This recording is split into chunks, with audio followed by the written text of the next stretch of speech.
Yeah, congratulations on a very, a dominant victory tonight. The win streak stays alive. So, how are you feeling right now? I'm feeling good. I was a little upset that I didn't get to finish.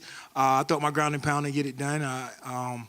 He was pretty crafty on bottom, holding my wrists, holding my hands and stuff like that. So we got the win. On to the next. Yeah. I know, like you said, you'd like to finish, everybody would, but do you kind of take pride in this one? It was a disciplined fight, right? You had to stay disciplined, not buy into what he's doing, stay focused, and you did all that, which has been a huge criticism over the years. So even though maybe you didn't get the result that you wanted, is there something kind of satisfying about this one? Yeah, you can always add to a win. If he caught me in the first round. If I would have, gave in at that moment, then, there wouldn't have been any learning from that. They would have been, just upset, humiliated. He would have been talking trash for a whole year just off this fight. So, to go out there, get the win, shut him up, it feels good too.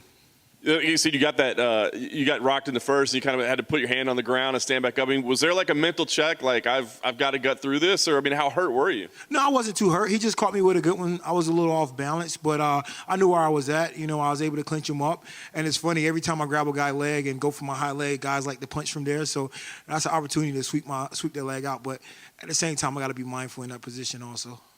He didn't spend a lot of time on his feet, but were there any other spots that you did? It seemed like he landed a couple decent shots here and there. Did he hurt you at any other point in the fight? No, it didn't really hurt me. He was pretty fast. I was kind of expecting that. I could see him going down to 70. These guys that are smaller, they're kind of tricky. They're quicker, rather than these, big guys like somebody like Costa. He's kind of blown up. But I wouldn't expect, he wouldn't be as fast as the guy just fought. So, yeah, kind of what I expected. Just thought he'd get off a little bit more on his feet and be a little bit harder to take down. Yeah. Clearly, you had to not engage in his trash talk and just his entertainment talk. I know he's like, can't we talk now or whatever. Was there any point at all that he said something that did kind of make you laugh on the inside, or that kind of entertained you, but you're like, keep a straight face? Nah, listen, Holland, come on, man. You got to do better than that. That was pretty stupid. Work to get out of positions. You're talking the whole time.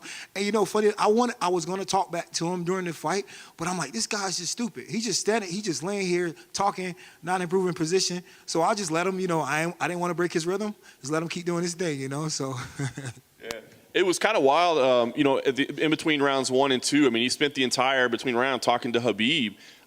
Could you hear that? And did you see that? And did you take any disrespect by it, that he's busy talking to Habib? No, that's the thing. Is I think he'll learn from this. You got to be a little bit more focused in the fight. He was in shape. I was in shape. So, he want to entertain between rounds. But, the fight game is good to have fun. But you probably should be a little bit more focused in the fight, because I was looking for my moments to really put some good punches on him and get him out of there. Yeah. Are you worried at all that people are going to walk away from this fight only saying, Kevin Holland just gave that away, and not Dave Brunson came in and won the fight? I don't care. It doesn't matter. He was supposed to come out here and do what he's supposed to be doing. He knocked Jacare out in devastating fashion. He was getting all these bonuses, finishing guys, and he only really had about, one good moment in the fight, So I came out here and did what I needed to do. I want to finish fights and impress more. My ground and pound needs to improve, and I'm going to work on that. So if I take a guy down, I'm going to look to finish the fight. Yeah.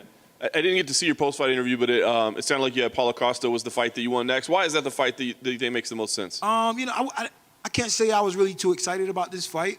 I was asking for guys like Costa. I was cool with a Robert Whittaker rematch. I want one of these top guys that's really going to elevate me, So this was a fight where I had the whole serve, I want a guy that, really going to elevate me so I can really get excited for it and really feel like, this is the fight for me. I really need to put it down, so. Yeah, that'd be a big one. Last thing.